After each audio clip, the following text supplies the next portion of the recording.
ମୁଁ ବୋଧେ ମୋ ନିଜ ଘରକୁ ଫେରି ଆସିଲି। କାହିଁକି ଏ କଥାଟା କହୁଛି ଟିକେ ଶୁଣିବେ।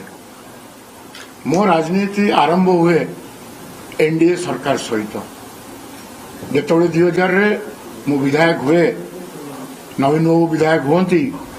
ନବୀନ ବାବୁ ସେତେବେଳେ ଆଞ୍ଚଳିକ ଦଳ କଲେ ବିଜୁବାବୁଙ୍କ ନାଁରେ ବିଜୁ ଜନତା ଦଳ, ଏବଂ ଆମେ ଗଲୁ ଆଲାଏନ୍ସରେ ଏନଡିଏ ସହିତ ମିଶିକିରି ଆମେ ସରକାର କଲୁ ଓଡ଼ିଶାରେ ଏବଂ ସରକାର କଲୁ କେନ୍ଦ୍ରରେ ମଧ୍ୟ। ସେତେବେଳେ ଆମର ମନ୍ତ୍ରୀ ଥିଲେ अर्जुन सेठी थे मंत्री, दिलीप राय थे मंत्री, आमर आउ जड़े मंत्री थे अर्जुन सेठी मंत्री थे केन्द्र एवं पुरी आमर बड़ भाई मोर सम्मान पद ब्रजकिशोर भाईना।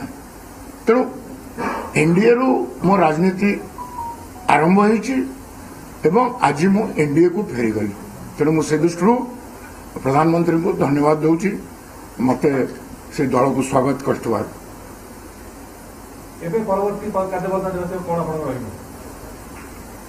बीजेपी जो प्रकार कहा जाए जैसा देश वो सा भेष, बीजेपी जान मत निर्देश देवे को कार्यक्रम देखो गोटे राष्ट्रीय दल 3-4 स्टेट छाड़देले सबू राज्य बीजेपी अच्छे एवं राष्ट्रीय दलर एते पावरफुल राष्ट्रीय दलर जदि मोर आवश्यक पड़ा ताले मु भावुची निजको धन्य मन करुच्ची कि आज मते जो सत्सम्मान सहित नेले बीजेपी ये प्रमाण दूची कि निश्चिंत भाव में होम मिनिस्टर ऑफिस रु किसी गोटे बैकग्राउंड चेक करा जाई थबो कि गोटे अनडिवाइडेड कटक लीडर लोकों को संगे जो रहूथवा लीडर लोकों को सुख दुख रहूथवा लीडर आमे बीजेपी को आनिबा। तेणु या पछरे सही समय रे मु अनिश्वासी हो जाइए विजु जनता दल,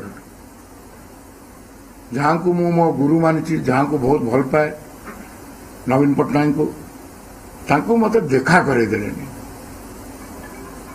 करेदेलेनी षड्यंत्रटा कौन है मुझे बुझीपारे। प्रथम जिते वकफ बिल आसे पार्लियामेंट को आमको निजे नवीन पट्टनायक दीदी थर कही पार्लियामेंट्री बीजेडी सांसदीय दल बैठक में से कही आम घोर विरोध करूँ से दिगरे आम गलु से अपोजिशन भूमिका था एवं अपोजिशन सहित आम मिसिकी आम विरोध करूँ गोटे संगत आम हेलु राज्यसभा। एमती कौन है डिबेट जो चलुची मुन्ना खां जो नवीन पट्टनायक तरफ बीजेडी तरफ अभिभाषण रखती से नवीन पट्टनायक को स्मरण करती कि तांको निर्देश से आज ये बिल को विजु जनता दल घोर विरोध करुच्ची। किंतु ता घंटाई भितर कौन परिवर्तन है जो सस्मित बाबू गोटे ट्वीट कले कि विजु जनता दल निर्देश विवेक हिसाब से भोट दाऊ। तापर मोर गोटे भयंकर माने मु इंग्लिश रे कहते पांडियन विरुद्ध में बैलेस्टिक हो गली माने जमी विश्वोद्गार करते जोर रे से लोक को मुझे नवीन बाबू यह बुझा चाहिए ये लोकटा को छाड़ू से सन्यास नहीं सी न फेरिले विजु जनता दल काल हो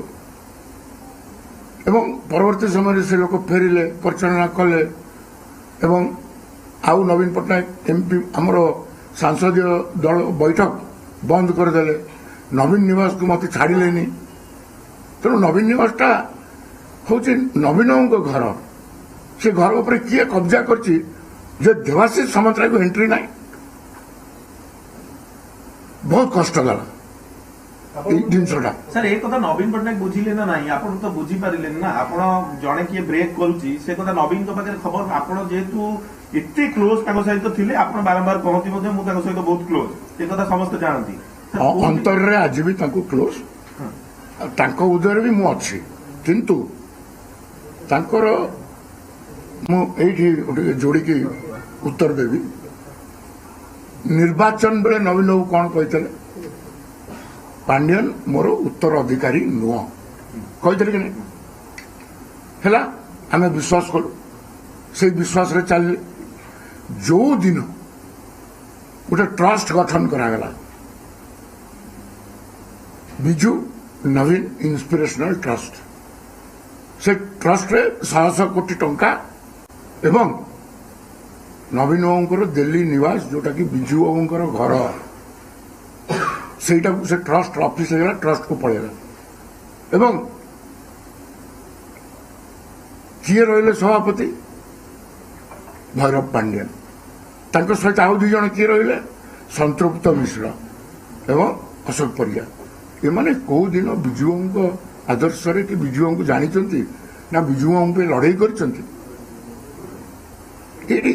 ଏଇ ଯୋଉ ଜିନିଷଟା ହେଲା, ମୋର ଗୋଟେ ମନ ଭିତରେ ଆସିଲା କି ବିଜୁବାବୁ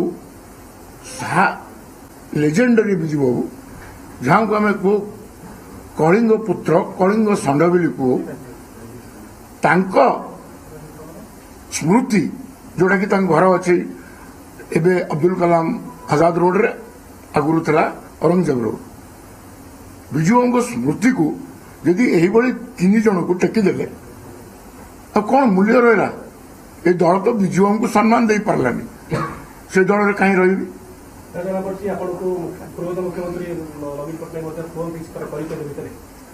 ସେଇଟା ଆମ ଭିତର କଥା, ସେ ବିଷୟରେ ମୁଁ କିଛି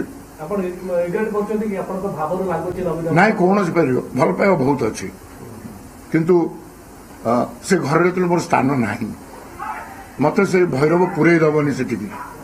ଏବଂ ଭୈରବ ଦଳଟାକୁ ବି ନେଇଗଲାଣି ଉତ୍ତରାଧିକାରୀ ହେଇଗଲେ। ସେ ଉତ୍ତରାଧିକାରୀ ହେଇଗଲେ ଯୋଉଦିନ ଟ୍ରଷ୍ଟର ପ୍ରେସିଡେଣ୍ଟ ହେଲେ, ତାହେଲେ ନବୀନ ଗୋଟେ ମିଛ କହିଥିଲେ ସେ ନୁହଁ ବୋଲି।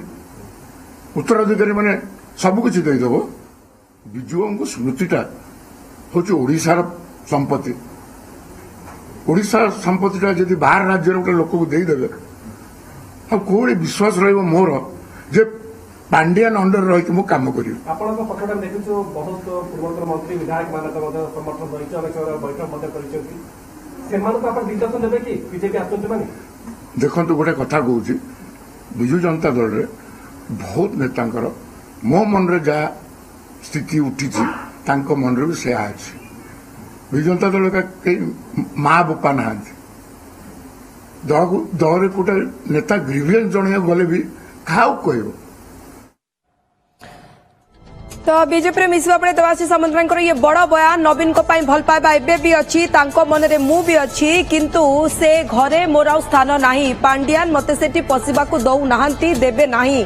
सेथिपाई मु दल छाड़िली, दल रे अणनिश्वास अनुभव कली। बड़ कथा कहले जे केवल मु नुहे, बीजेडी रे एमती आउरी अनेक वरिष्ठ पुरुखा अभिज्ञ नेता अछंती जेउ माने ठीक मो भली अनुभव करूछंती एवं कहले जे दलर आउ माँ बापा कहीं ना। ये खूब बड़ बयान देवाशीष सामंतराय कहले जे राष्ट्रीय दल जो मु सामिल होती खूब पावरफुल दल जो 3-4टी राज्य को छाड़देला सबुठी बीजेपी जदि मते कौन दायित्व दिज्व सुचारू रूपे तुलाइबी और निजको भाग्यवान मड़बी। किंतु नवीन को पाई भल पाइबा एबे भी अच्छी, हेले जेतेबेले नवीन बिजू इंस्पिरेशनल कमिटी गढ़ाला से पांडियान को सभापति रखागला। से किए एवं तांकर बिजुंको पाई के कौन अवदान रही? बिजुंको बाबुंको जेउ दल असमान करुछि सेठी मोर जागा नाही एवं सेठी मु रहिबाकू चाहिली नाही। मात्र 4.9% रो आरंभ हे जाउछि गढ़ा मजुरी। आज्ञा हां, सिटी ज्वेलर्स आनी देछि गढ़ा मजुरी रो मूल्य मात्र 4.9%। ता सहित सोना दर उपरे 2000 टंकार संपूर्ण छाड़। आज ही आसंतु सिटी ज्वेलर्स, राजमहल स्क्वायर, भुवनेश्वर। सर्तवड़ी